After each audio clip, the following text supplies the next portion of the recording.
Assalamualaikum warahmatullahi wabarakatuh. Selamat siang, salam sejahtera untuk kita semua.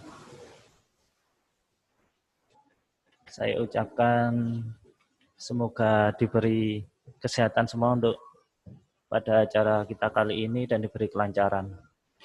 Untuk acara webinar kali ini yang akan dilaksanakan oleh program studi teknik mesin bekerja sama dengan LPPM Universitas Yudharta Pasuruan dengan topik produktivitas industri manufaktur di era new normal.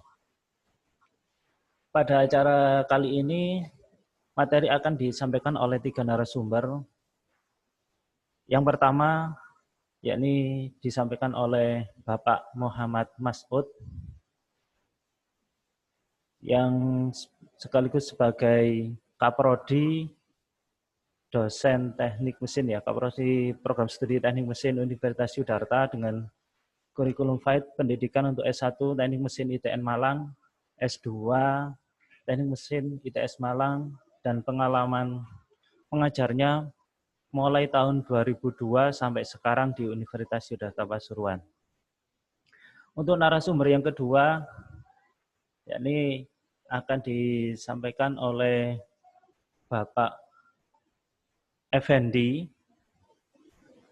dengan kurikulum FAID pendidikan untuk S1 program studi teknik mesin di ITS Institut Teknologi 10 November Surabaya, S2 Magister Manajemen Teknik di ITS juga.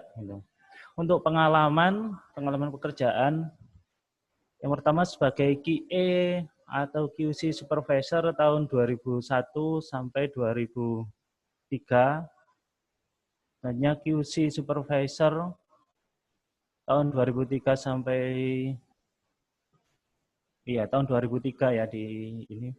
Terus Head of QC Sub Departemen tahun 2004 sampai 2010. Ini pabriknya beda-beda. Yang pertama tadi di PT Steel Shape Industry of Indonesia Tbk yang sebagai atau QC Supervisor. QC Supervisornya selanjutnya di PT Supra Aluminium Industry. Terus yang Head of QC Subdepartemen di PT Gartner Indonesia tahun 2004-2010.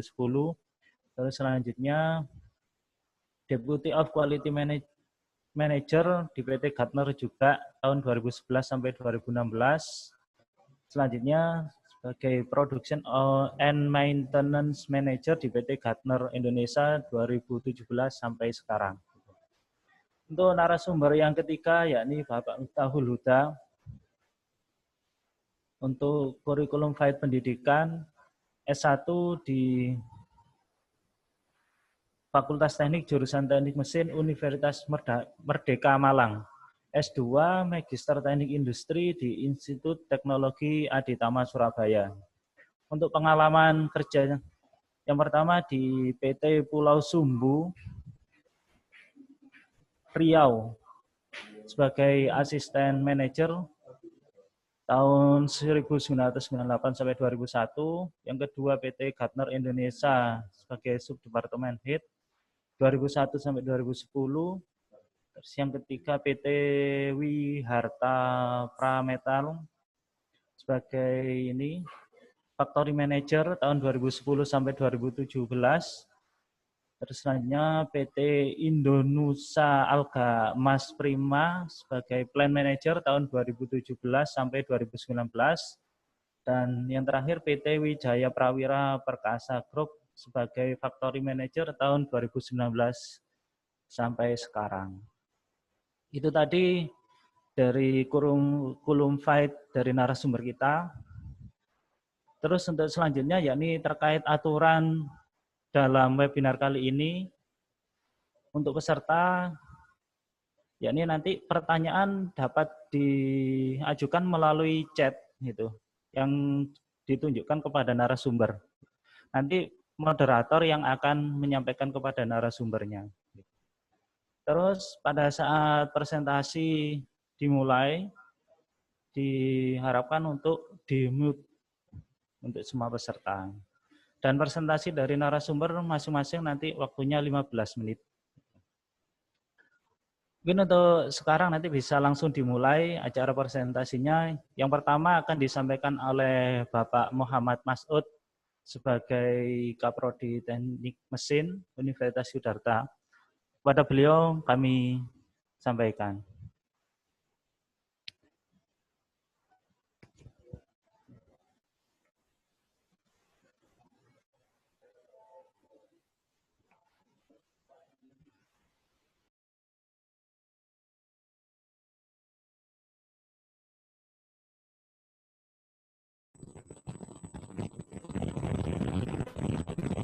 Halo.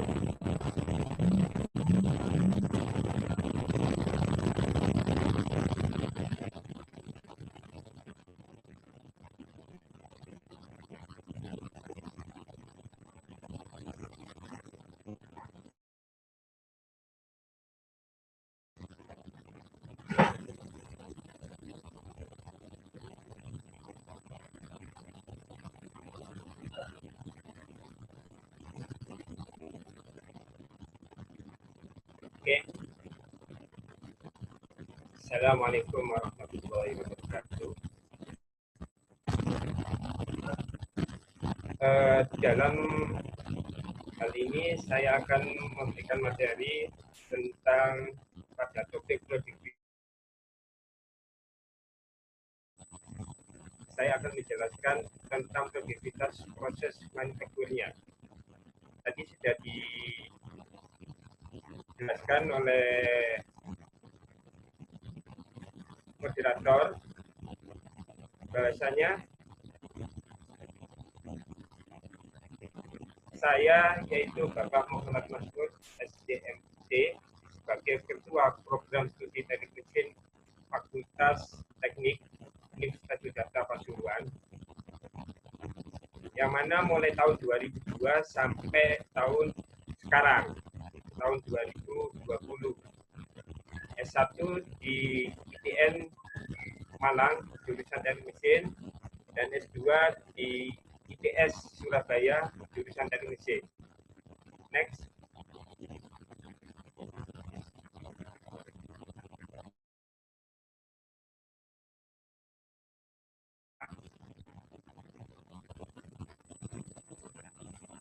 Sebelum saya melanjutkan tentang ini, kita perlu ketahui dulu bahwasanya produktivitas industri manufaktur ini tidak lupa pada bagian yang ada di sini menyatakan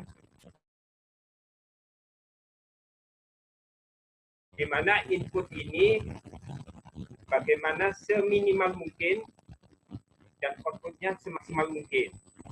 Jadi pengertian daripada produktivitas industri manufaktur, kalau bahasa umum, hari ini harus lebih baik daripada hari kemarin. Dan hari esok harus lebih baik.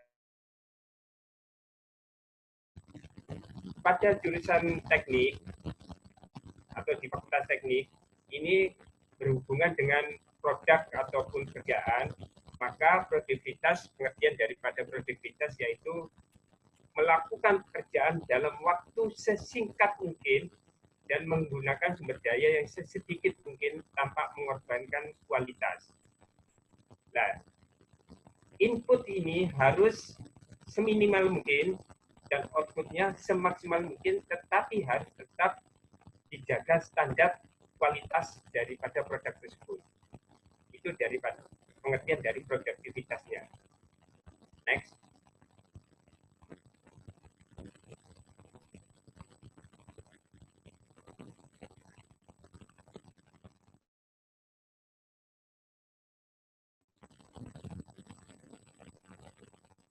Produktivitas, bagaimana cara mengukur produktivitas di sini? Mengukur efisiensi seorang atau mesin, pabrik ataupun sistem dalam mengubah input atau masukan menjadi output atau keluaran yang diinginkan. Yang dimaksud dengan input dalam produktivitas ini dapat berupa sumber daya manusia yang digunakan seperti modal, tenaga kerja, bahan atau material, produk, dan energi. Selama ini di Departemen Energi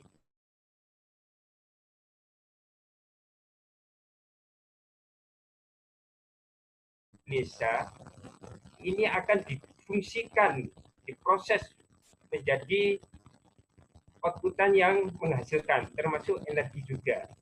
Ini kalau di dalam dunia pendidikan, yaitu dosen penelitian, bahan material ini, bahan maju dirubah menjadi yang lebih, teknologi yang lebih canggih, termasuk pada energi. Energi ada yang energi pembaruan, ada energi tidak bisa diperbarui.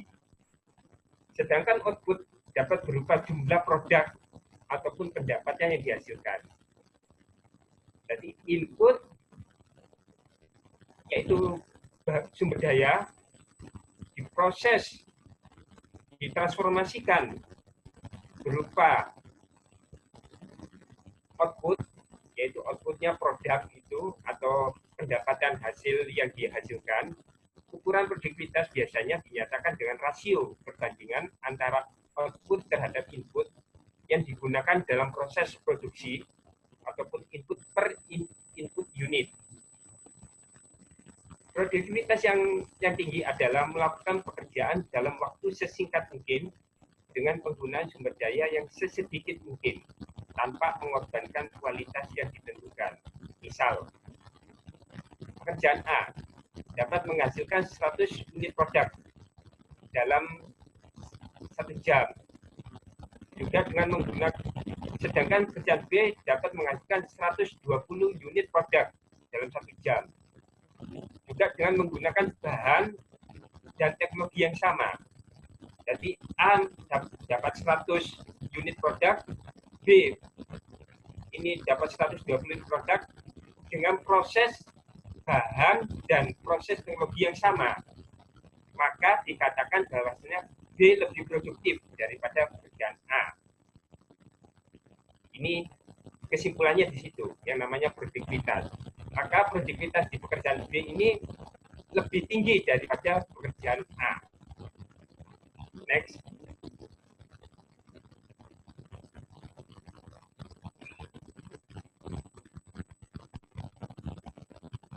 Faktor yang mempengaruhi produktivitas di sini sebetulnya besar atau banyak sekali, yaitu teknis, faktor produksi, faktor finansial, faktor manajemen, faktor pemerintah, dan tidak lupa juga faktor lokasi. Tapi saya memberi skup yang paling kecil, yaitu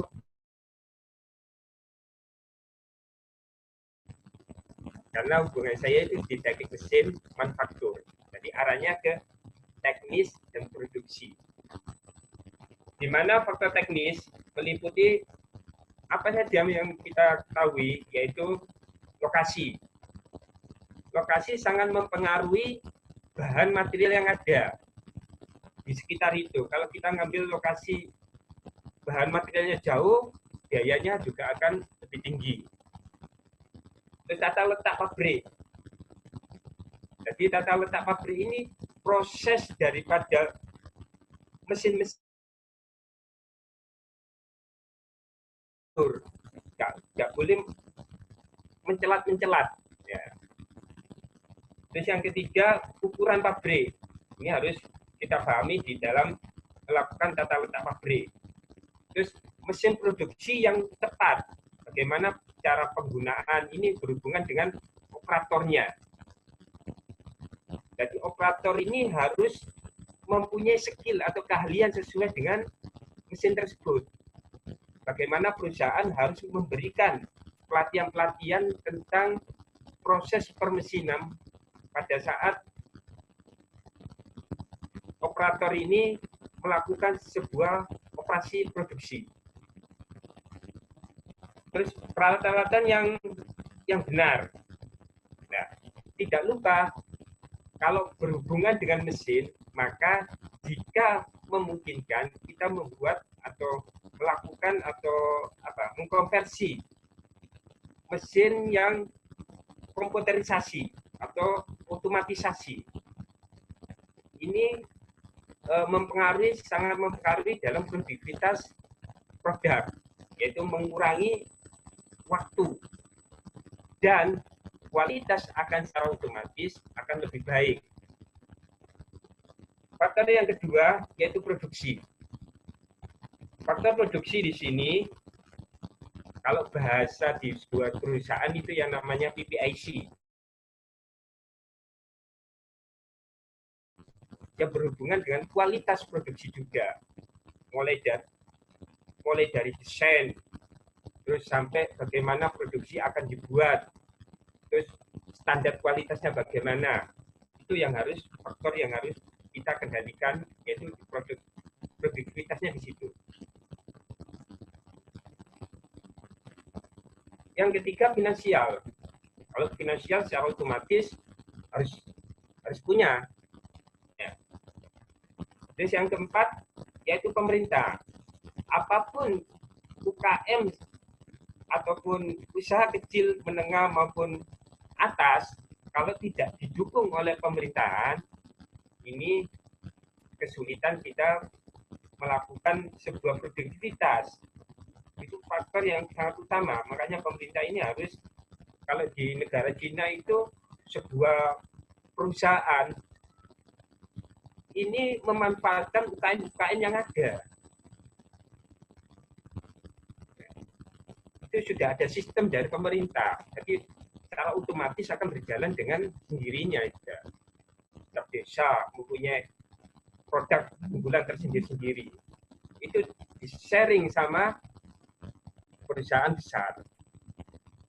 Tentunya manajemen ini harus kuat. Nanti diceritakan oleh kedua narasumber, ini kebetulan beliau-beliaunya itu orang manajer. Nanti saya tidak menjelaskan masalah manajemen.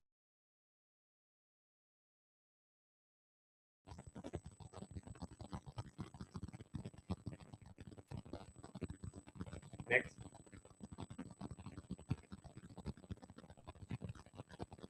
Nah, ini faktor teknis.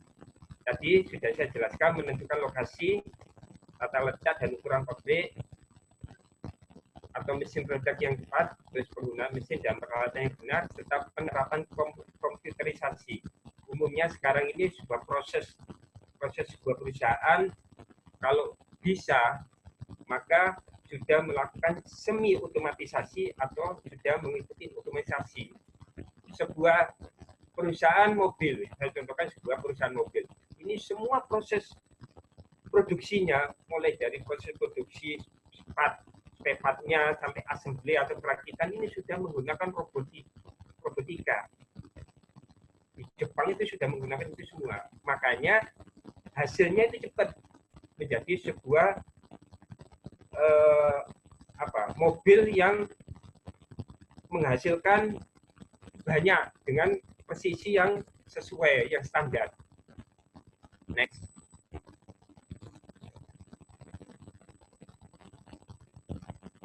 Nah, ini produksi tadi sudah saya jelaskan. PPIC-nya yaitu bagaimana mengendalikan produksi dan merencanakan. Ya, perencanaannya serta bahan baku yang berkualitas. Ini PPIC yang melakukan, dan quality control, isi. Terus bagaimana menyederhanakan dan standarisasi proses produk sesuai dengan standar batas atas, batas bawah. Kalau baca quality control, batas atasnya berapa, batas bawahnya berapa. Jika batas atas, batas bawahnya itu seminimal mungkin, ya, maka tidak jauh, yang batas atas tidak jauh, batas bawah tidak jauh, maka produksi ini dikatakan standarnya lebih baik. Umpama rata-rata 2,5. Ya, kalau bisa ya batas atasnya 0,5, berarti 2,55. Batas bawahnya 2,45. Jadi dalam standarnya ini ada yang namanya batas atas dan batas bawah. Ada toleransi, yaitu 0,5. Ini kalau bahas di quality assurance atau quality control. Next.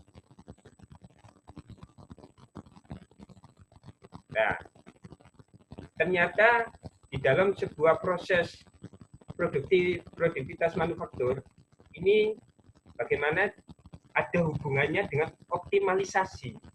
Bagaimana bisa optimal sebuah proses ini menghasilkan output yang berkualitas, yang punya standar. Contoh di dalam sebuah teknik yaitu desain atau menggambar sebuah manufaktur. Di engineering itu menggambar sebuah produk pada saat proses yang akan dilakukan di mesin ini lebih optimal. Biasanya saya contohkan sebuah poros. Ya, sebuah poros.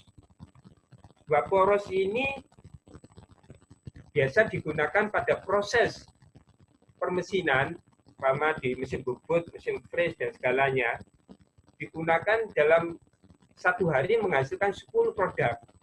Tapi kalau pada di desain itu kita desain semaksimal mungkin untuk melakukan proses produksi, maka bisa menghasilkan lebih dari 10 produk. Karena dari desain itu, makanya sangat berpengaruh sekali dalam desain itu. Yaitu bagaimana meningkatkan produktivitas, terutama bahan bakunya. Bahan baku yaitu ketebalan bahannya, ya. Terus produk bahan bakunya dan proses produksinya menghasilkan kualitas produksi serta jadwal yang tepat atau cepat. Kalau cepat kan input sama dengan output, tapi kalau tepat, nah, kalau cepat outputnya akan lebih besar daripada input. Desain produk harus dapat dirakit. Kalau kita melakukan engineering itu orang desain itu harus bisa bagaimana memikirkan produk itu bisa dirakit, nggak bisa didesain tapi nggak bisa dirakit. Terus bisa didaur ulang, bisa diproduksi, baik itu produksi di mesin, proses permesinan atau assembly, ya, atau penyambungan, ya, atau pengecoran, dicor, itu diproses namanya, proses produksi dengan biaya rendah serta waktu yang tepat. Next.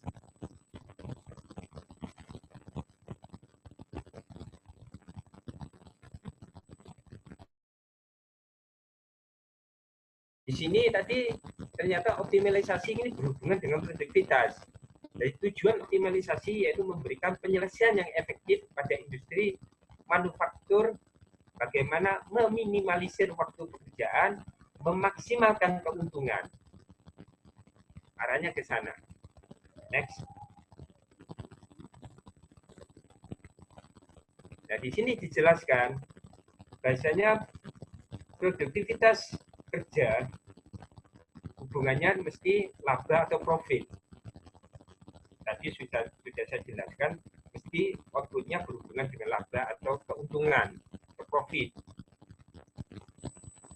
Dan tidak lupa juga harga jual produk. Harga jual produk itu berapa? Umumnya di dalam dunia manufaktur, produksi ini menentukan daripada konsumen. Bagaimana permintaan pelanggan. Jadi sesuai dengan permintaan pelanggan.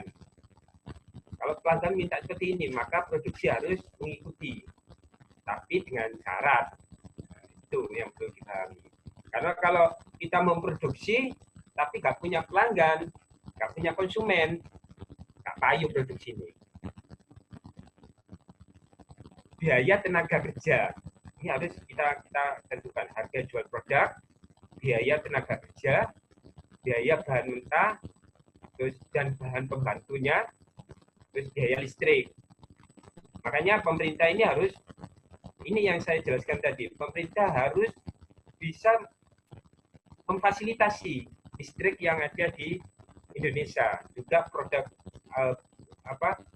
biaya bahannya. Nah, ini yang tadi saya jelaskan, biaya pemasaran, transportasi. Ini sangat berpengaruh.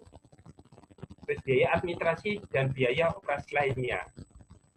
Produktivitas sangat penting menjadi tolak ukur apakah suatu perusahaan dapat seefisien mungkin dan seefektif mungkin dalam meningkatkan produktivitas semakin tinggi pula. Next.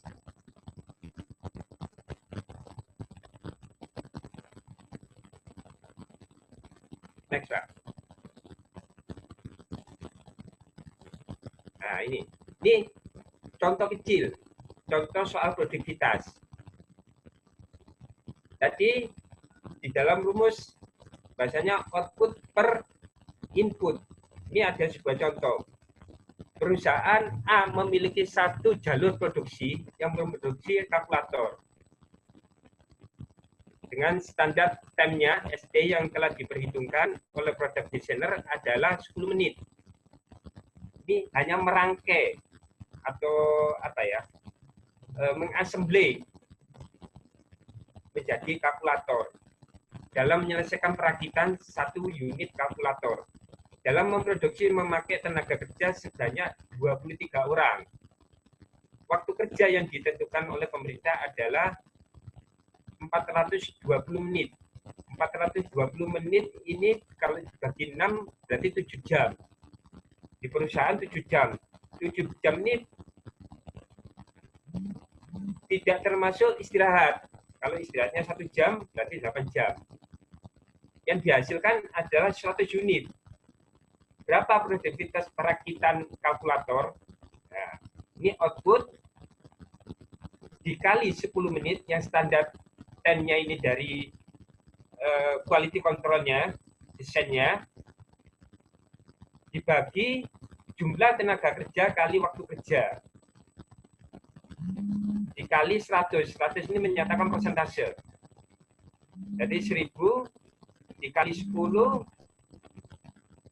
sama dengan 1000 dibagi 23 kali 420 sama dengan 9.660 kali 100 sama dengan 103,52. Jadi minimal rasio produktivitas 100%. Kalau output sama dengan input itu mencapai break-even point. Demikian materi yang saya uraikan karena sudah diberi informasi, waktu sudah habis, maka terima kasih saya sampaikan kepada orang webinar. Terima kasih. Saya silakan ke materi kedua.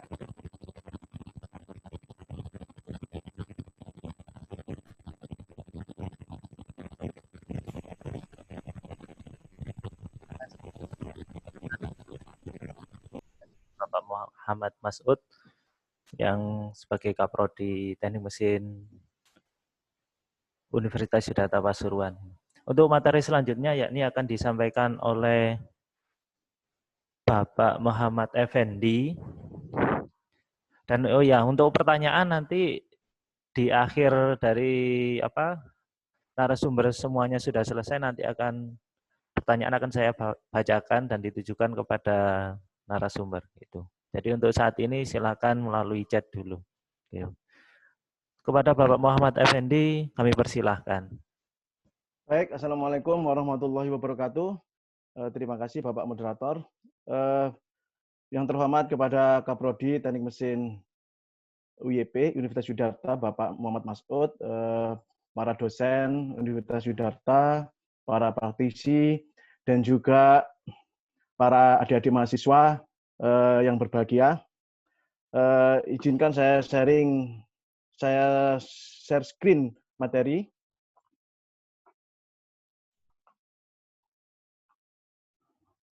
Baik, sekali lagi terima kasih saya diundang dalam webinar Teknik Mesin Universitas Yudharta Pasuruan kali ini untuk memberikan berdiskusi juga untuk memberikan sharing ya apa yang telah kita lakukan di dunia industri. Saya nanti akan sharing karena saya memang di Departemen Production dan Maintenance ya, sehingga saya akan sharing produktivitas produksi di era new normal. Jadi apa yang sudah kita hadapi, kita lakukan supaya kita tetap bisa menjaga produktivitas di produksi. Ya, seperti tadi disampaikan oleh Bapak moderator. Jadi saya background pendidikan adalah teknik mesin ITS ya, tahun 95, lulus tahun 2001. Kemudian saya langsung bekerja karena memang dulu memang sebelumnya saya ditawari oleh dosen pembimbing untuk melanjutkan S2, tetapi karena memang saya terus terang aja sudah sedikit pusing dengan kuliah, maka kepingin untuk dapat uang langsung sehingga saya putuskan untuk bekerja. Jadi saya di PT Steel Industry of Indonesia Tbk atau SPINDO sebagai QA QC Supervisor, kemudian pindah ke Supra Aluminium Industry juga sebagai QC Supervisor. Baru tahun 2004 saya pindah ke Goodner Indonesia, juga sebagai Head of QC Subdepartemen. Perjalanan waktu, kemudian saya melanjutkan pendidikan saya ya di tahun 2011 untuk mengasah ilmu dan menimba ilmu juga di ITS di jurusan Magister Manajemen Teknologi. Kemudian 2011 pula saya diangkat sebagai Deputi Quality Manager, dan selanjutnya pada tahun 2017 saya diangkat di Project Manager. Kemudian untuk Project Manager ini sebagai handling untuk order-order yang dari Jepang ya. Jadi kenapa khusus harus Project Manager, karena Jepang memang tuntutannya kualitas sehingga ditunjuk sebagai Project Manager, kemudian ditambah dengan Production Manager, dan sampai sekarang juga ditambah dengan Maintenance Manager. Saya 3 tugas yang saya emban sampai saat ini. Nah, kita tahu bahwa dengan adanya pandemik ya, COVID-19 ini tentunya sangat berimbas terhadap semua ya, hampir semua sektor perekonomian, ya pariwisata ya, pendidikan, dan tak luput dari industri manufaktur ya. Ini dikutip dari Kompas pada April lalu ya, 1,1 juta. Tadi malam saya lihat sudah 3 juta pekerja di PHK ya untuk seluruh Indonesia. Kemudian di Pasuruan sendiri juga beberapa ya, hampir 29 perusahaan juga tidak beroperasi, dan di Jawa Timur, kemudian di Pasuruan ya, di 30 perusahaan juga sudah merumahkan karyawannya. Nah, bagaimana dengan Goodner ya, di perusahaan kami tentu ada impact ya, tapi alhamdulillah kita masih bisa survive dan juga bangkit. Kenapa? Karena memang ya kita harus hadapi ya, karena impact ini tentunya jangan sampai meluas yang akhirnya juga akan berimbas terlalu banyak, maka juga kita harus antisipasi dengan baik.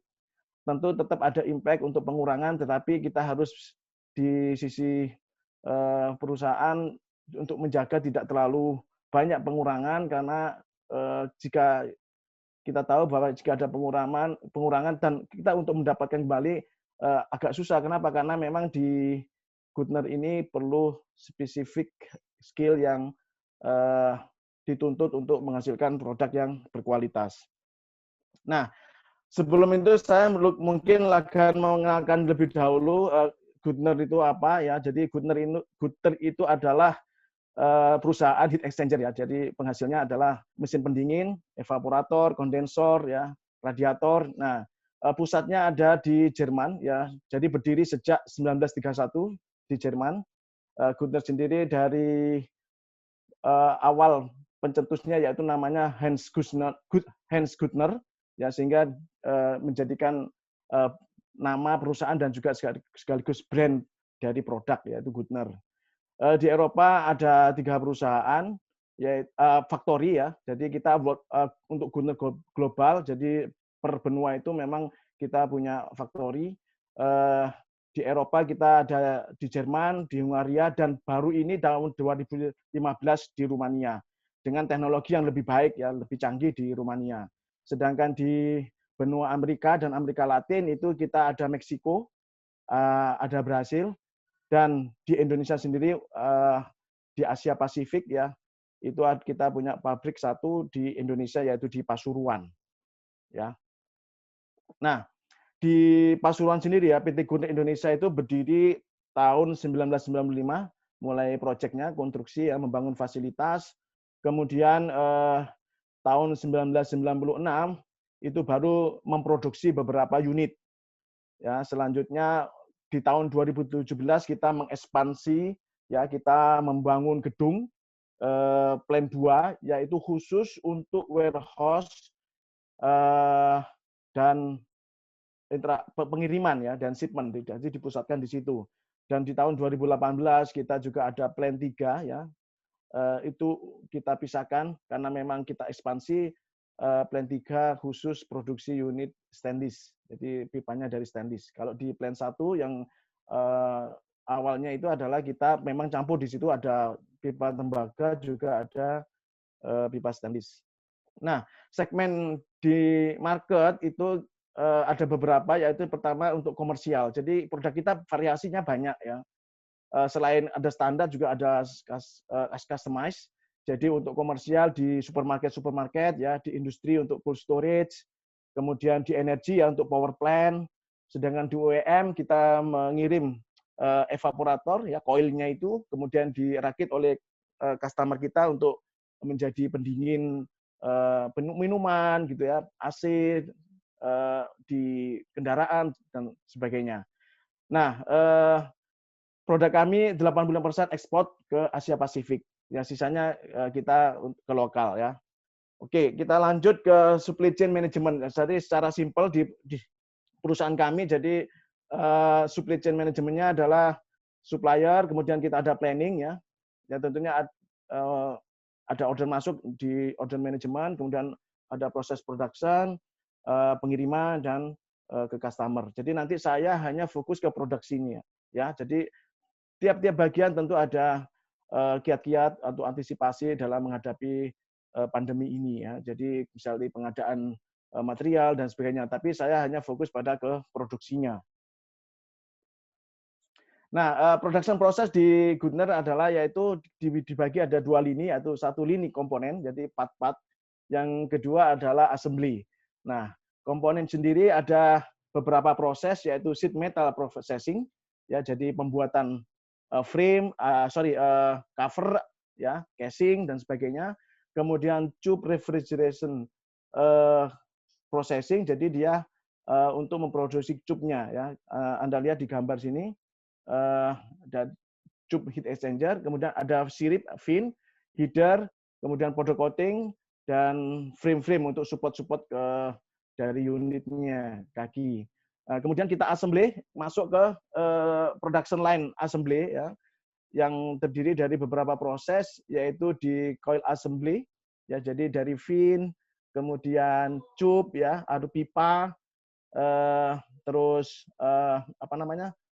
plat, ya, kemudian digabung menjadi satu, kita assembly, namanya coil assembly. Setelah itu untuk mengkoneksikan antar pipa kita lakukan dressing untuk tembaga, sedangkan pengelasan itu untuk pipa stainless. Setelah itu kita cuci untuk membersihkan dari kotoran dan oli, ya, coil ini. Kemudian kita uji, kita pasang covernya, ya, kemudian kita assembly elektrik termasuk heater, ya, untuk menghilangkan defrost, ya, bunga es, atau kipas, ya, kita install untuk sebagai proses konveksi heat transfernya, kemudian kita packing. Nah, inilah proses simple dari production proses di PT Goodner Indonesia dalam memproduksi heat exchanger, alat penukar panas. Oke. Nah, kalau kita bicara productivity seperti dijelaskan secara teoritis oleh Pak Muhammad Mas'ud, STMT, ya, selaku Kajur dan dosen Teknik Mesin Universitas Yudharta Pasuruan. Nah, di sini memang kuncinya adalah merubah input menjadi output. Nah, output untuk productivity secara umum formulanya adalah input. Nah, di proses itu ada beberapa faktor, ya. Ada beberapa faktor utama, yaitu pertama adalah sumber daya manusianya, kemudian ada metode, yang ketiga adalah mesin atau equipment. Nah, di Goodner Indonesia ini ada beberapa yang memang dominan. Kalau di komponen itu ada 50-50 antara mesin dengan manpower. Kalau di lini produksi itu sekitar 70% didominasi oleh manpower. Sedangkan sisanya adalah peralatan dan mesin. Makanya fokus kita adalah ke manpower-nya ya. Kalau mesin ya kebetulan saya juga di perawatan juga ada langkah-langkah khusus dalam antisipasi untuk memelihara mesin. Karena kita tahu supply chain-nya agak susah dengan kondisi seperti ini ya. Ada pengadaan part, lead time yang lama ya. Tetapi kita juga ada sedikit develop untuk melokalisasi beberapa part yang sekiranya susah untuk kita import ya. Karena memang mesin kita mostly adalah mesin-mesin dari luar ya. Dari Jerman dan sebagian juga dari Asia. Oke. Nah, saya hanya fokus sekali guys di awal saya hanya fokus ke produksinya. Nah, untuk pendekatan perhitungan productivity, jadi kita punya perumusan yang agak berbeda. Mungkin tiap perusahaan tentunya akan melakukan pendekatan yang tujuannya sebenarnya sama untuk mengukur seberapa besar produktivitas kita. Tapi tentunya itu harus disesuaikan dengan karakteristik dari perusahaan itu sendiri. Nah, kita ada namanya performance efficiency rate atau PIR ya, PIR ya. Terus ada teknologi time. Ya, teknologi time ini adalah waktu yang dihitung dengan teknologis. Maksudnya teknologis kita secara formulakan. Jadi dari cycle time kita formulakan. Nah, formulakan itu dari mana? Itu juga dari empiris. Kita lakukan pengamatan ya, motion study dan sebagainya di produksi, kemudian kita collect. Itu kita ambil data dengan dari unit produk yang kecil sampai produk yang besar, kemudian kita formalisasikan. Nah, itu kita sebut namanya technological time atau biasa kita sebut short hour, jam nilai jual gitu ya. Kemudian manufacturing time. Manufacturing time itu adalah actual hours yang teman-teman operator yang benar-benar aktual dilakukan untuk memberikan atau memproduksi sebuah barang.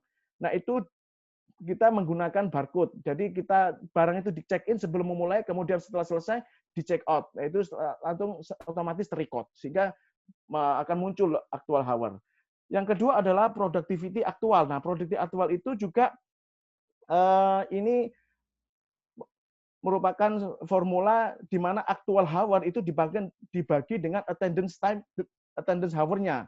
Nah, attendance hour itu ketika berapa orang yang masuk dalam hari itu ya, kita katakanlah 10, kemudian bekerja jam 7 sampai jam 15, dipotong istirahat hingga 7 jam, maka dia punya attendance 7 kali 10 orang, 70 attendance. Nah, dari situ maka berapa sebetulnya actual hours yang dari 7 itu yang efektif yang digunakan berdasarkan check in, check out ketika memulai pekerjaan dan mengakhiri pekerjaan. Nah, itu pun nanti ter-record. Sehingga rumus productivity kita itu dikenal dengan paper, yaitu productivity aktual dikalikan performance efficiency rate, sehingga ketemu short hour dibagi attendance hour. Nah, attendance hour inilah yang kuncinya sangat penting, sehingga ini bergantung pada berapa efektif orang untuk memberikan kontribusi dalam menghasilkan produk. Nah, dari situ maka productivity challenge-nya adalah, tantangannya adalah kita harus benar-benar menjaga orang itu sehat, ya kan?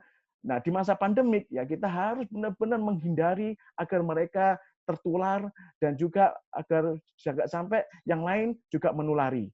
Ya, artinya kita menjaga orang kita, operator ya terutama di produksi itu tetap sehat, ya, sehingga dia bisa bekerja dengan baik.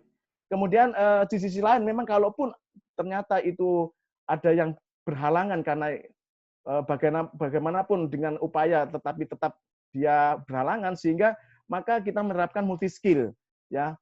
Nah, multi skill ini tidak selalu langsung kita lakukan secara mendadak, tentunya ada beberapa tahapan dan itu juga berlaku tidak semua proses karena memang ada proses yang tidak bisa dilakukan multi skill tapi hanya mungkin diambil dari lini produksi yang lain tapi dengan skill yang sama begitu ya. Nah, secara umum kita sudah menerapkan protokol umum COVID-19 ya, dari depan itu para karyawan ya semua baik dari operator sampai presiden direktur itu juga harus memakai masker ketika masuk ke perusahaan. Kemudian juga diukur suhu tubuhnya. Kemudian ceklo, ketika ceklo juga harus mencuci tangan sebelum dan sesudah ceklo, gitu ya. Kemudian kita himbau dilarang berkerumun, juga kita himbau untuk tidak bersalaman dulu, ya. Kemudian ada beberapa karyawan yang memang memungkinkan untuk work from home atau WFH, ya kita kita antisipasi untuk menempatkan mereka supaya dia bisa bekerja secara tetap efektif di rumah dan tanpa mengurangi tuntunan target kerja. Nah, itu sehingga kita juga sekitar 80 modem kemarin kita juga siapkan untuk para karyawan-karyawan office yang bisa mensupport ya, terutama dari sisi desain ya, juga dari sisi planning ya, itu yang tentunya sangat perlu untuk disupport dari sisi teknologi internet dan segala macam supaya tetap bekerja dengan baik. Nah, untuk di produk sendiri maka kita juga ada langkah-langkah khusus yang sudah dijalankan. Yang pertama kita pengaturan waktu kerja. Jadi di sini akan dirubah waktu kerjanya untuk pulang dan masuknya. Jadi ada jeda setengah jam. Artinya kita menghindari orang itu ketemu ketika ganti antar shift, gitu ya. Kemudian juga pengaturan istirahat, ya jam makan dan jam sholat. Ini juga kita atur. Nah, kita juga menambah musola supaya nanti tempat sembahyang itu tidak terlalu berkerumun banyak orang, ya. Dan tentunya juga kita di musola itu berlaku protokol COVID-19 ya. Jadi harus ada jarak dan sebagainya. Nah, ini penting karena kita supaya menghindari jangan sampai adanya kerumunan, juga antar shift itu juga akan menulis sehingga kita mudah untuk traceability-nya ya, untuk mengetrace ini ketika ada yang positif, nah kita juga akan mudah. Ya, tentunya tetap ada kendala di luar seperti apa. Nah, yang penting kita tetap himbau supaya begitu pulang langsung ke rumah, balik ke rumah. Karena kita memang aturan yang sangat ketat ya. Kemarin aja ketika teman-teman ada yang mau ke luar kota, maka dia harus lapor. Nah, setelah itu ketika dia terpaksa dengan kepentingan yang mungkin tidak perlu dan itu sangat merugikan bagi perusahaan karena mereka harus karantina mandiri ya selama 14 hari, maka kita juga tidak akan bayar dan seperti itu ya. Ini supaya sebagai shock terapi aja supaya teman-teman juga sadar bahwa pentingnya perusahaan untuk menjaga aset ya, karena karyawan juga sebagai aset dari perusahaan. Kemudian standar pemakaian APD. Ya, jadi sebetulnya kita ada standarnya yaitu seperti safety shoes ketika masuk produksi harus wajib safety shoes, tapi ada tambahannya itu masker ya, masker juga ada beberapa yang khusus, ada yang beberapa yang standar dan wajib sarung tangan. Ditambah untuk beberapa orang yang memang movable tidak bisa standby atau berdekatan karena misalnya dalam satu mesin itu ada 2 orang yang harus mengoperasikan mesin, itu mungkin jaraknya hanya 1 meter, maka dia harus pakai face shield, ya, jadi pelindung wajah. Nah, itu aturan-aturan yang kita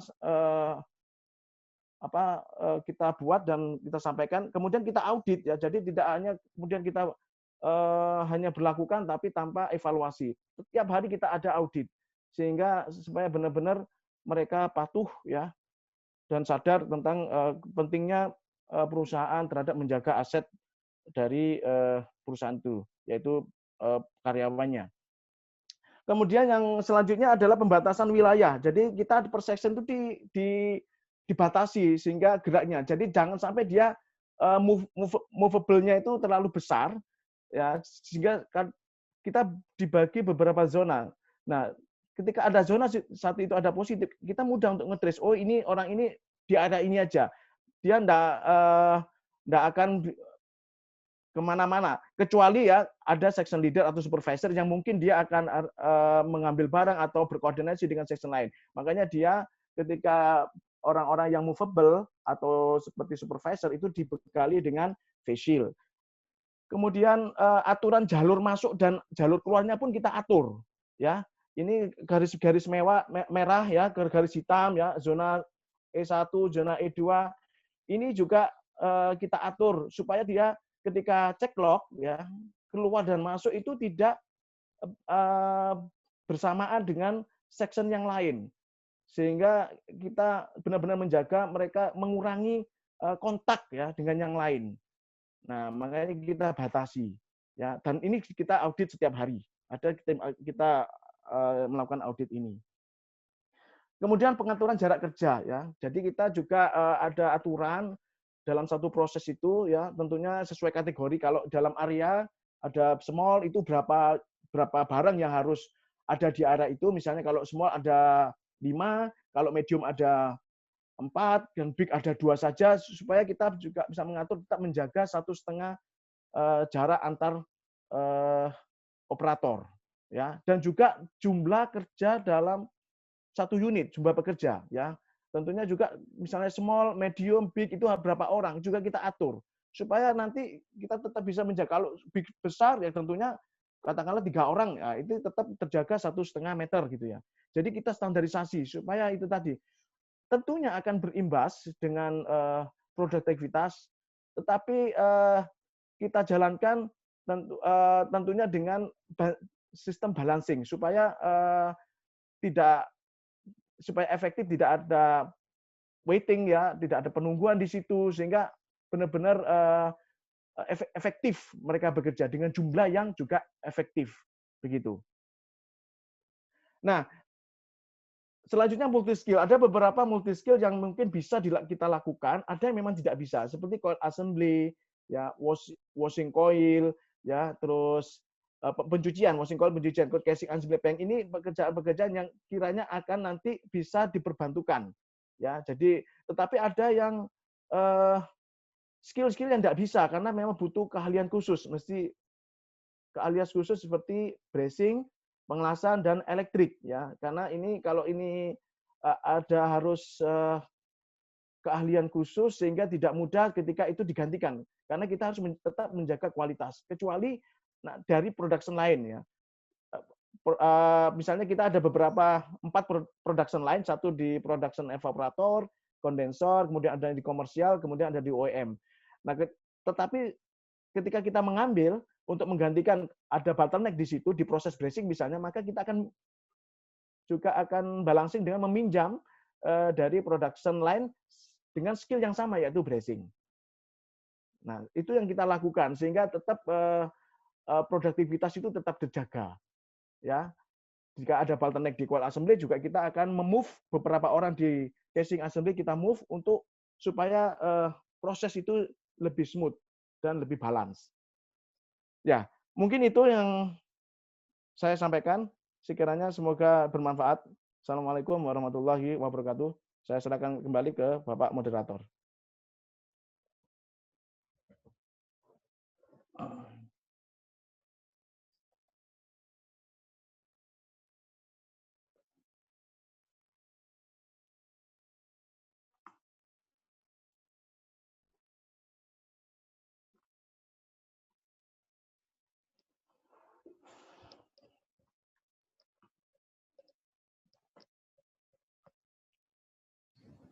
Ya, terima kasih sebelumnya dari Bapak Muhammad Effendi untuk materi kedua dan dilanjutkan untuk materi ketiga oleh Bapak Miftahul Huda. Kepada beliau kami persilahkan. Terima kasih.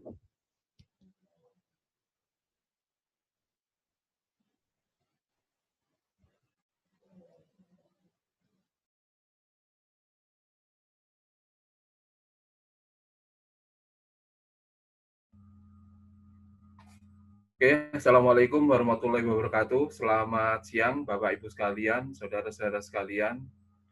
Yang terhormat Kaprodi dari Teknik Mesin Fakultas Teknik Universitas Yudharta Pasuruan, Bapak moderator dan Bapak host dari LPPM Universitas Yudhata Pasuruan, Bapak Ibu, saudara-saudari yang mengikuti seminar hari ini mengenai tema produktivitas perusahaan di era new normal ya. Ya, kita bekerja sama dengan pihak kampus dan kita diminta share untuk kondisi perusahaan yang di saat pandemi ini berlangsung dan mendekati era new normal sekarang ini. Ya, saya memang dulu satu tim dengan Pak Effendi yang pembicara kedua, cuma sekarang saya sudah ke arah perusahaan lain yang sifatnya family business, ada plus minus di mana memang pandemi ini mulai dari awal kita pandemi corona sampai dengan sekarang itu cukup besar pengaruhnya terhadap semua lini bisnis termasuk di proses bisnis perusahaan kita. Kita ada 3 PT ya, satu PT Wijaya Prawira Perkasa, kedua PT Wahana Pelita Persada dan terakhir PT Garuda Lintas Goro. Dari ketiga PT itu memang yang dibedakan itu adalah produknya.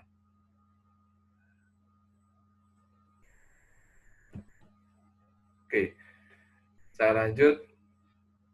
Jadi saya membahas mungkin dari omset perusahaan dulu ya.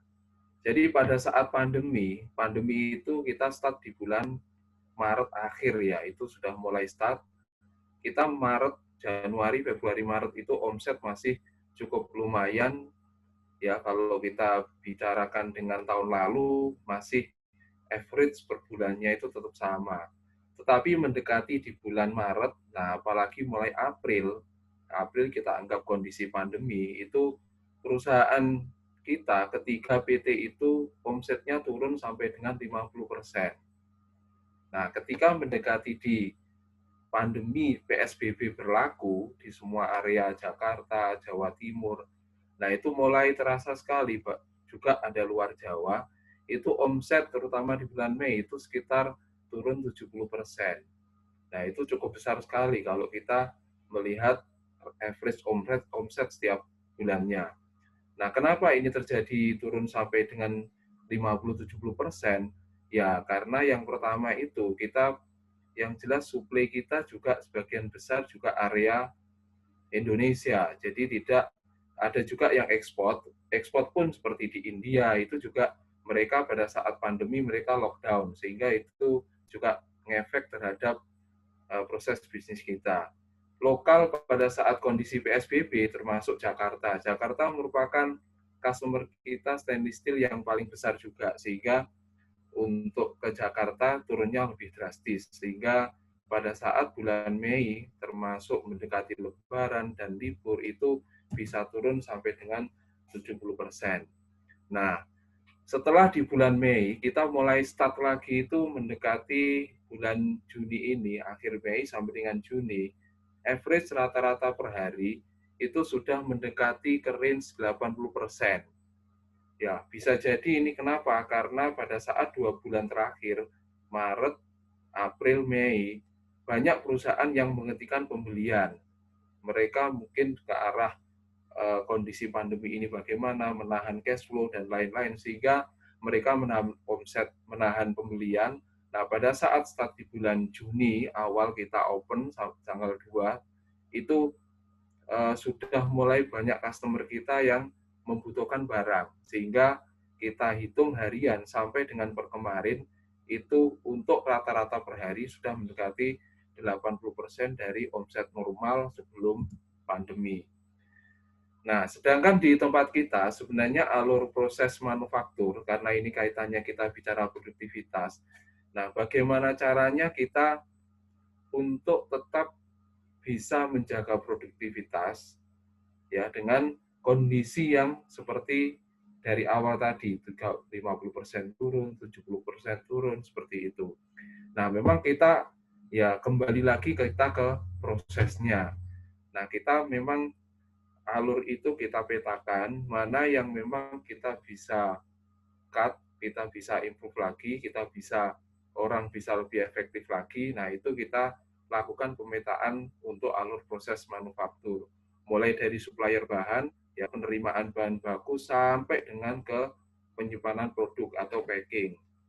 Nah, ini adalah alur proses yang kita gunakan di rata-rata keseluruhan dari proses produksi di PT Wijaya, PT Garuda maupun PT Wahana.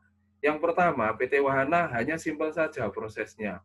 Mereka produksinya adalah roofing dan truss. Kalau Bapak Ibu tahu bahwa roofing sekarang itu semuanya sudah mengarah, kalau pabrik apalagi itu pasti dari metal.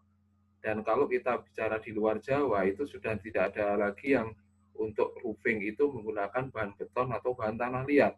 Mereka menggunakan metal karena lebih simpel, mudah pemasangan dan lain-lain. Nah, ini produk kita yang sebagian besar untuk Wahana itu adalah truss. Sedangkan Garuda itu kita produksinya wire mesh dan bagel.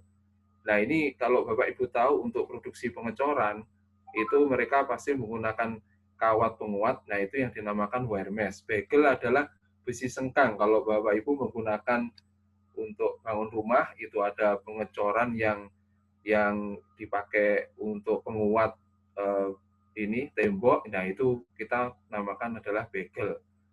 Ya, produksinya simpel aja memang, hanya di cold rolling lines itu dari diameter 5,5 dirubah menjadi 4,7 untuk menaikkan tensile strength karena dibutuhkan untuk kekuatan dari suatu struktur material bangunan, kemudian baru dipotong menjadi 2,1 5,4, kemudian dikelas baik berupa sheet atau roll lembar atau bentuk roll dengan menggunakan resistant welding. Ya, ini mesinnya sih otomatis, jadi kita memang tidak banyak tenaga kerja yang terlibat di sini. Satu mesin ini hanya 2 operator yang dibutuhkan per shift.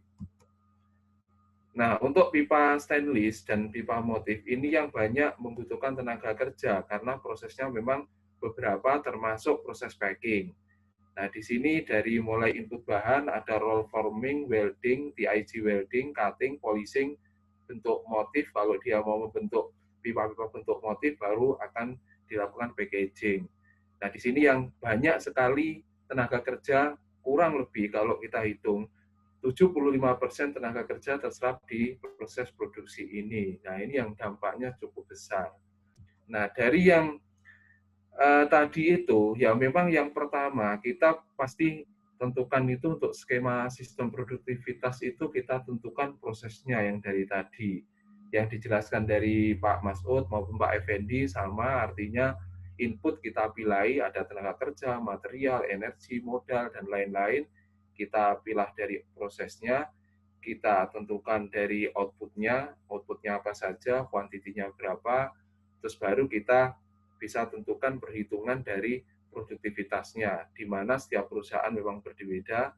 Jadi kalau di tempat kita ya tentunya kita paling gampang menghitung berapa outputnya per orang per hari. Kalau kita bicara mesin, berapa outputnya per mesin per jam, seperti itu. Nah, ini ada umpan balik yang fungsinya adalah untuk improvement setiap waktu di semuanya proses.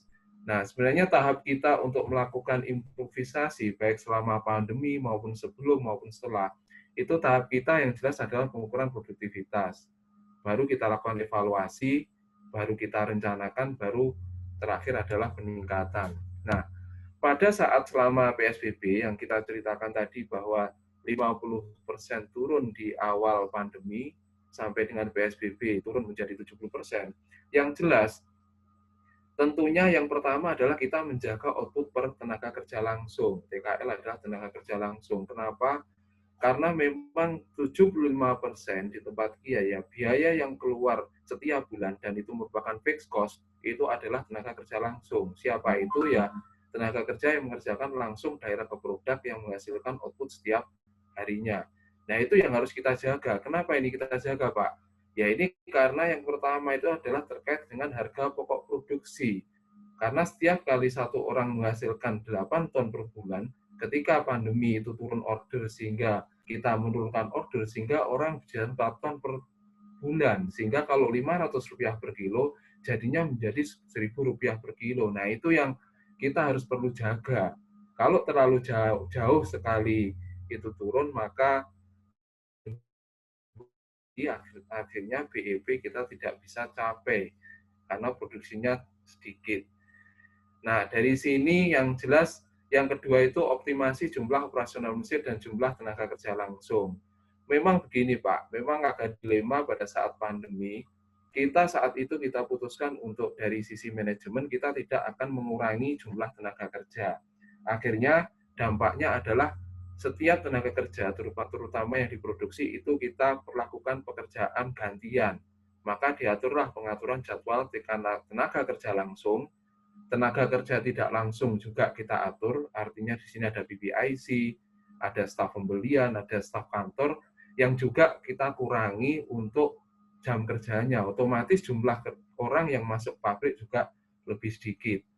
Yang keempat adalah jaga cash flow. Kenapa? Karena kita tentunya tidak akan asal memberlakukan pembelian bahan, barang, ataupun pengeluaran yang tidak perlu pada bulan Mei, Juni, terutama yang start awal di bulan Maret. Jadi April, Mei, Juni kita sudah jaga cash flow untuk menjaga uang cash kita, salah satunya untuk kebutuhan penggajian karyawan setiap bulan. Apalagi pada saat Mei itu kita harus membayar THR ke semua karyawan, seperti itu.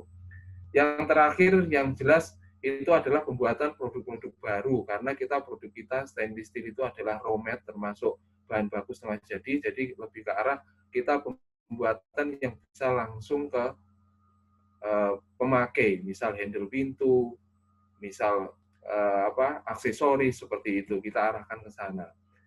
Nah, pada saat ini pun kita juga pakai tool yang sifatnya untuk bagaimana terjadi produktivitas turun. Nah, ini kita tinjau dari biasanya orang 5M, 1E, atau 6M, seperti itu. Ada material, manusia, metode, mesin. Nah, itu kita buatkan mana sih yang itu bisa menurunkan suatu produktivitas. Kualitas pun juga akan bisa menurunkan produktivitas. Setting mesin apalagi, karena kalau terlalu lama setting, mereka akan produktivitasnya turun, sehingga pasti kita harus kurangi. Dari faktor-faktor penyebab yang kita sebutkan ini, ada beberapa contoh yang kita berikan, mungkin langkah efisiensi yang kita lakukan. Yang pertama, otomasi, itu jelas, karena kita ingin operator satu bisa mengerjakan beberapa mesin. Yang kedua, menambah optimasi produk. Jadi ada item-item yang kita tambah sebagai mass production. Memang kita ada batch order, ada mass production. Ada beberapa yang kita tambah untuk mass production agar tetap terjaga produktivitasnya, kita menambah produksi, dan itu akan kita jual biasanya mendekati awal pertengahan tahun ataupun akhir tahun itu akan meningkat. Terutama terkait nomor 1 itu ada rekayasa engineering.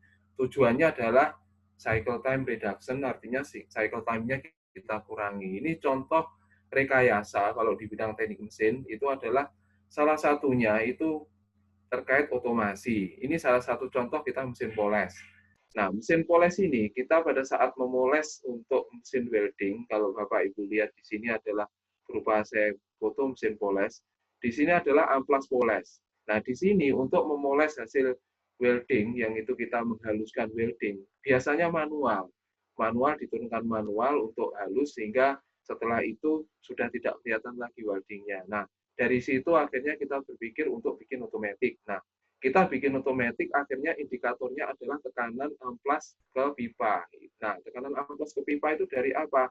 Berarti dari ampere motor. Nah, dari situlah ampere motor kita set pas 0,5 ampere, misalkan seperti itu, 0,5% plus minusnya. Nah, di situ ketika dia ampernya menurun, maka tekanannya bertambah. Ketika ampernya terlalu tinggi, maka tekanannya menurun. Itu yang akan kita atur. Sehingga dengan kontrol ampere itu, maka bisa otomatis tanpa ditunggu dan disetting manual oleh operator. Ini dari rekayasa engineering yang kita lakukan. Kalau memang sedikit orang, kita juga melakukan, kalau itu di pipa di Garuda yang Hermes tadi, kita ada proyek penambahan payoff, biar orang tidak terlalu banyak, jadi ada proses yang kita hilangkan, mulai pasang bahan, buka tali, tarik kawat. Akhirnya ada harus invest 15 payoff, tetapi itu memang salah satu yang harus kita lakukan untuk jangka panjang peningkatan produktivitas dengan efektifnya jumlah orang yang bekerja.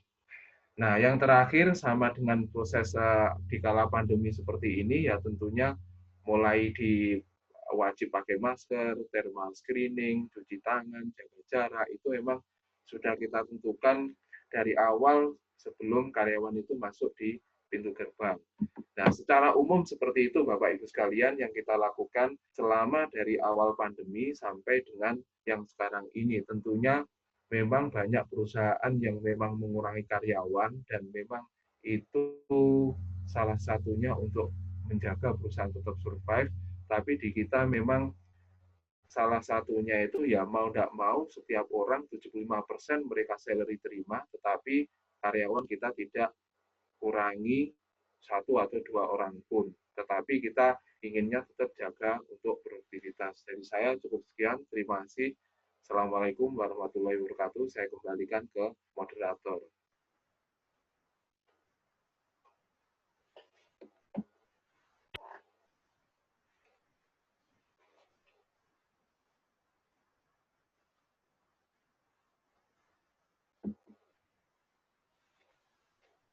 Terima kasih. Ini dari paparan 3 kali ini. Dan pertanyaan, mohon maaf sebelumnya, kalau ada pertanyaan yang belum bisa kami sampaikan karena cukup banyak juga mengingat waktu. Jadi untuk pertanyaan mungkin untuk ketiga narasumber ini ya, terkait kiat-kiat apa saja yang perlu dilakukan oleh perusahaan manufaktur dalam menghadapi new normal. Jadi setelah masa pandemi itu. Ini untuk yang pertama bisa dimulai dari Bapak Effendi ya, Bapak Muhammad Effendi. Terima kasih.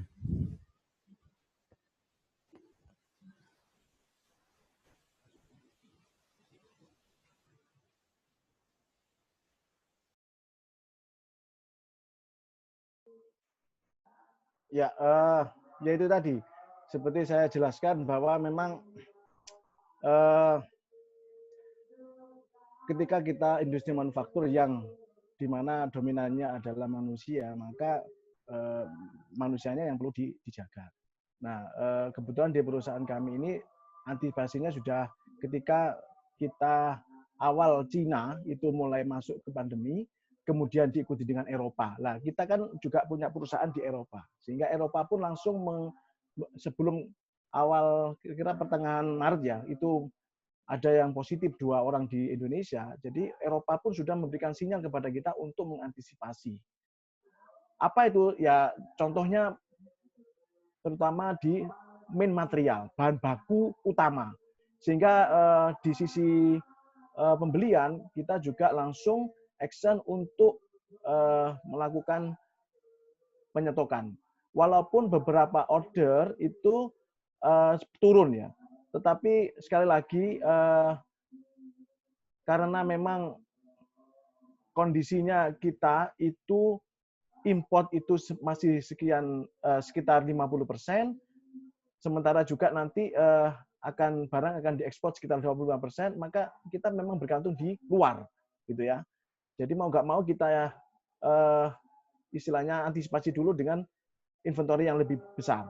Kemudian juga kita tetap supaya tetap bekerja, memanfaatkan teman-teman ini supaya tetap tidak ada pengurangan, kita menarik order. Jadi ketika order itu masuk, kemudian lead time-nya masih panjang, misalnya waktu kita masuk itu di bulan Maret, kemudian lead time-nya di bulan Juni, ya kita tarik, ya supaya tetap kita tentunya akan ada imbasnya. Imbasnya adalah impact-nya adalah di inventory yang besar. Tapi tetap kita produksi sehingga orang itu tetap bekerja, sehingga kita bisa tetap survive.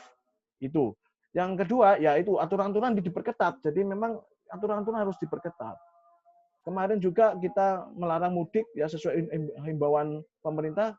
Ada yang mudik, kita nggak akan gaji 14 hari separuh. Karena dia begitu mudik, pulang harus karantina 14 hari, kita tidak akan bayar. Jadi komitmennya sangat luar biasa.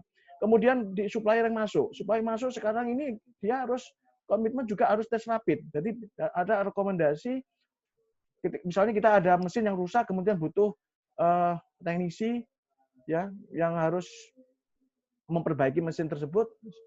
Nah, itu kita sampaikan harus bebas dari COVID. Artinya dia ada rekomendasi secara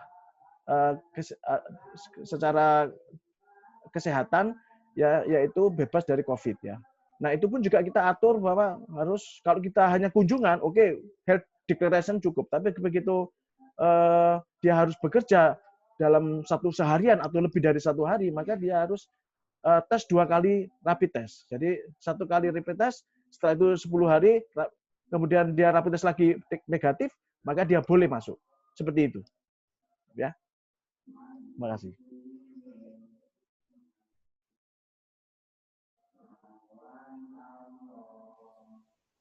Terima kasih dari Bapak Effendi.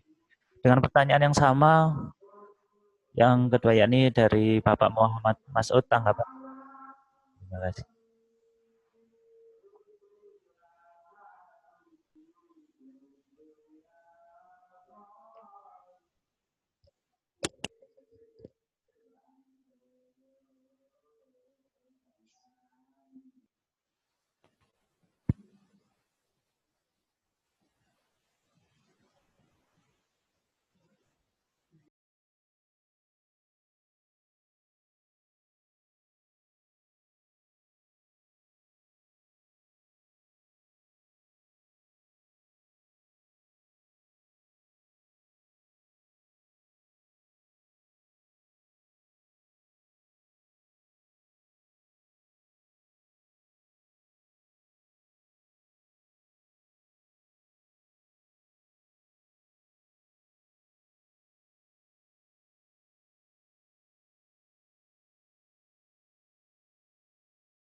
Oke, terima kasih. Jadi yang terkait kiat-kiat tadi ya, yang ditanyakan ke Pak Effendi ya, menurut saya hampir sama ya. Kalau di perusahaan itu selama pandemi itu memang semuanya mengalami efek yang cukup besar ya, terutama terkait dengan bisnis prosesnya, terutama dari customer yang beli ke produk kita, ya itu tentunya pasti berkurang, apalagi baik dari import maupun yang dari lokal.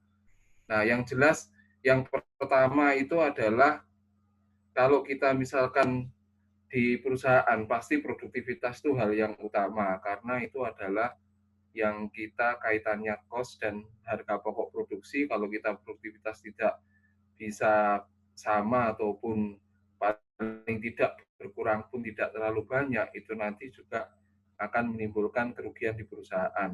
Tapi tentunya kalau dihitung dalam 1 bulan ini, 1 bulan yang lalu, kalau kita hitung betul-betul, pasti perusahaan juga pasti ada kerugian. Ya, artinya tidak untung dalam 1 bulan itu kita anggap sebagai kerugian. Nah, untuk itulah pada saat era new normal inilah yang kita tentukan untuk next-nya bagaimana untuk menutup di bulan April maupun bulan Mei. Ya, tentunya yang pertama adalah sales. Jadi penjualan itulah dari ujung tombak perusahaan untuk mendapatkan order kembali untuk menutup di bulan April sama Mei. Yang kedua, ya tentunya efisiensi di internal perusahaan sendiri. Salah satunya adalah bukan mengurangi orang, tetapi peningkatan terhadap produktivitasnya, dan itu yang akan mencapai efisiensi dengan penjualan yang semakin meningkat. Saya rasa itu sih yang paling utama, tanpa mengesampingkan protokol kesehatan yang harus kita penuhi dan aturan-aturan yang sudah ditetapkan oleh pemerintah, terutama perusahaan di kita, di internal karyawan kita yang harus perlu kita jaga, karena satu saja yang terkena dari pandemi ini atau COVID ini, ya tentunya akan berpengaruh langsung ke semua karyawan yang ada di pabrik. Ya, dari saya itu Pak Moderator, terima kasih.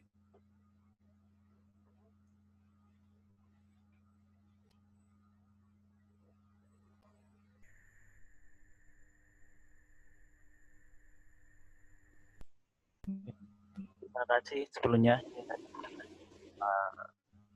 Ya, mohon maaf dari Pak Mas. Mungkin ada terima kasih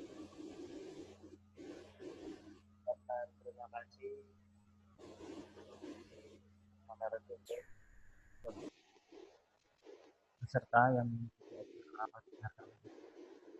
pada Universitas Yudharta Pasuruan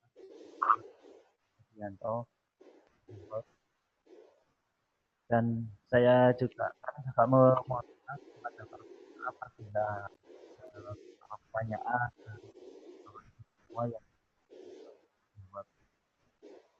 bicara mungkin itu dari dan nanti ketemu di acara web. Terima kasih sebelumnya. Assalamualaikum warahmatullahi wabarakatuh. Terima kasih.